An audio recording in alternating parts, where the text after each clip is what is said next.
Good afternoon to everyone. Happy Karwa Chauth to all the lovely ladies who are watching this video.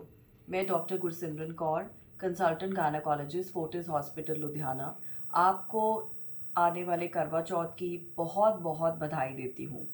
इसके साथ में आज हम बात करेंगे बहुत ही इम्पॉर्टेंट विषय के बारे में, जिसके बारे में मैं आपको जागरूक करना चाहती हूँ, और वो है ब्रेस्ट कैंसर। आप सभी जानते हैं कि पूरे विश्व में अक्टूबर का महीना ब्रेस्ट कैंसर को डेडिकेट किया गया है, क्योंकि ये एक नंबर 1 किलर है लेडीज़ में। ब्रेस्ट कैंसर आजकल बहुत ज़्यादा फैल रहा है। 30 to 40 एज ग्रुप में भी, यंग एज ग्रुप में भी ये ब्रेस्ट कैंसर बहुत तेज़ी से बढ़ रहा है। तो बहुत ज़रूरी है आप सब लेडीज़ का ये जानना कि ये ब्रेस्ट कैंसर क्या होता है, कैसे इसके सिम्टम्स होते हैं, क्या टेस्ट हम लोग करते हैं और इसकी रोकथाम कैसे की जाए। जैसे कि आप सब जानते हैं, सिम्टम्स, ये कुछ सिम्टम्स बहुत इंपॉर्टेंट हैं जो हर लेडी को जानना ज़रूरी है। जब भी आप ड्रेसअप हो रही हैं और ब्रेस्ट को टच करती हैं, अपने ब्रेस्ट देखती हैं कि आपको कोई हार्ड सी लंप, गांठ फील होती है, जो कि दर्द नहीं होती, पेनलेस है, लेकिन उस गांठ के साथ में आपको थोड़ा सा हार्ड फील होता है, इरेगुलर आपको लगता है कि वो गांठ थोड़ी उभरी हुई सी है, साथ में आपको लगेगा कि उस निपल्स में से डिस्चार्ज आ रहा है। ये डिस्चार्ज कैसा भी हो सकता है, ये ब्लडी भी हो सकता है, खून आ सकता है, दूध जैसा हो सकता है, या पानी जैसा भी हो सकता है। इसके साथ साथ कभी कभार आप नोटिस करेंगी कि जो निपल्स हैं वो अंदर की तरफ खिंच रहे हैं, ब्रेस्ट के जो कलर है वो चेंज हो रहा है, उसमें लालगी आ रही है या कालापन आ रहा है, या कई बार संतरे के छिलके की तरह वो हो रहा है, जिसको हम प्यूडियो ऑरेंज अपनी मेडिकल टर्मिनोलॉजी में बोलते हैं। कभी कभार किसी किसी को आपको आर्मपिट में भी स्वेलिंग महसूस हो सकती है, आपको फील हो सकता है कि वहाँ पे कोई गांठ है। यदि आपको इस तरह का कोई भी सिम्टम होता है तो आपको तुरंत अपने गायनेकोलॉजिस्ट, ब्रेस्ट कैंसर सर्जन या ऑन्कोलॉजिस्ट, किसी भी विशेषज्ञ डॉक्टर को दिखाना चाहिए। जब भी आप हमारे पास आते हैं तो सबसे इम्पॉर्टेंट टेस्ट जो हम लोग करवाते हैं वो होता है मैमोग्राफी। क्या होता है ये मैमोग्राफी?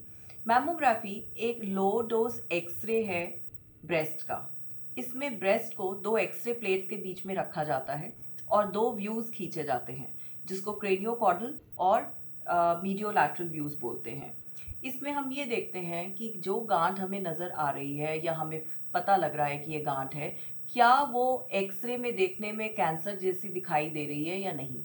यदि हमें उस मैमोग्राफी में इस बात का शक जागता है तो हम आगे टेस्ट करा के देखते हैं, जिसमें से सुई की जांच होती है, एफएनएसी, जिसमें हम नीडल से, अल्ट्रासाउंड गाइडेड, ब्रेस्ट में नीडल डाल के उस लम्ब के अंदर से सेल्स निकाल के देखते हैं, या कई बार हमें कोर बायोप्सी करनी पड़ती है, या कई बार हमें ओपन बायोप्सी करके ये तय करना पड़ता है कि ये जो गांठ हमें मालूम हो रही है ये कैंसर है या नहीं है।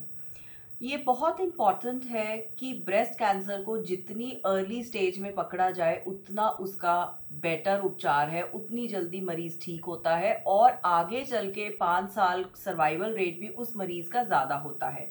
अमेरिकन कैंसर सोसाइटी के अकॉर्डिंग जो कैंसर स्टेज 1 में डिटेक्ट होता है उसका 5 ईयर सर्वाइवल रेट 90% है, एज कम्पेयर टू जो कैंसर 4th स्टेज में डिटेक्ट हो रहा है जिसका सर्वाइवल रेट सिर्फ 29% है। जितनी लेट औरत अपने आप को प्रेजेंट करेगी डॉक्टर के पास में और जितनी लेट उसके टेस्ट होंगे, उतना ही वो कैंसर बॉडी के अलग अलग जगहों में फैलने लगेगा, जैसे कि दिमाग, जैसे कि गुर्दा, जैसे कि ब्रेन, इन जगह में जाने लगेगा सब जगह। इसको हम मेटास्टैसिस बोलते हैं।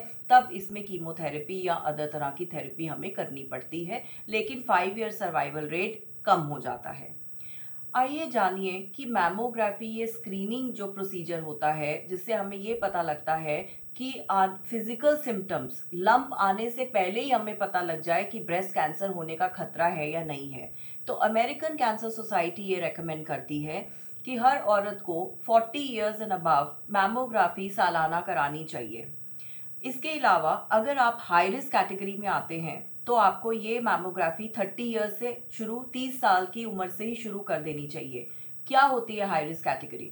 हाई रिस्क कैटेगरी वो औरतें हैं जो कि ब्रेस्ट कैंसर को प्रोन है। जैसे कि अगर आपके फैमिली में किसी फर्स्ट डिग्री रिलेटिव को, आपकी मम्मी को, आपकी मासी को, आपकी बुआ को, या आपके सिस्टर को ब्रेस्ट कैंसर हुआ है तो आपको भी ब्रेस्ट कैंसर का खतरा हो सकता है।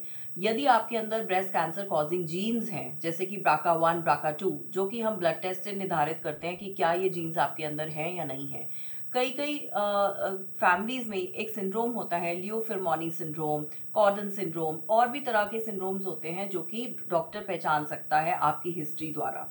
इसके अलावा यदि आप ओवरवेट हैं, यदि आप बहुत ज़्यादा अल्कोहल ले रही हैं डाइट में, या आप फ्रेश फ्रूट्स वेजिटेबल्स नहीं खाती हैं, या आपकी मैरिज लेट हुई है, जो फर्स्ट बेबी है वो 35 साल की उम्र के बाद में हुआ है, या आपने अपने बच्चों को ब्रेस्ट फीड नहीं किया है, या आप बहुत टाइम तक ओरल कॉन्ट्रासेप्टिव पिल्स, गर्भ निरोधक गोलियां खाती रही हैं, तो ये सब हाई रिस्क कैटेगरी में है। और इसमें अमेरिकन कैंसर सोसाइटी ये रेकमेंड करता है कि आप मैमोग्राफी 30 ईयर्स से ही बिगिन करिए और साथ में एक ब्रेस्ट MRI भी कराइए। ब्रेस्ट MRI एक न्यू टूल है जो कि डिटेक्ट करता है और कि ब्रेस्ट कैंसर ये जो अंदर डेवलप होने वाला है या नहीं है।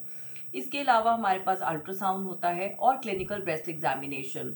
आप हर मंथ पीरियड आने के बाद अपनी ब्रेस्ट को खुद से एग्जामिन करिए, शीशे के सामने खड़े होकर अपने ब्रेस्ट को निरीक्षण करिए और ये पता लगाइए कि आपको इस तरह के सिम्टम्स जो मैंने आपको वीडियो में बताए, क्या आपको वो पता लगते हैं या नहीं पता लगते हैं।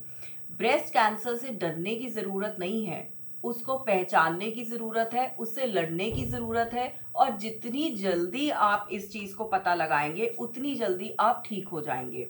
Fortis hospital Ludhiana breast cancer awareness month को सपोर्ट करता है और ये हमारी मुहिम है कि हम अपनी कंट्री में और अपने लेडीज़ में ये ब्रेस्ट कैंसर की रोकथाम कर सकें।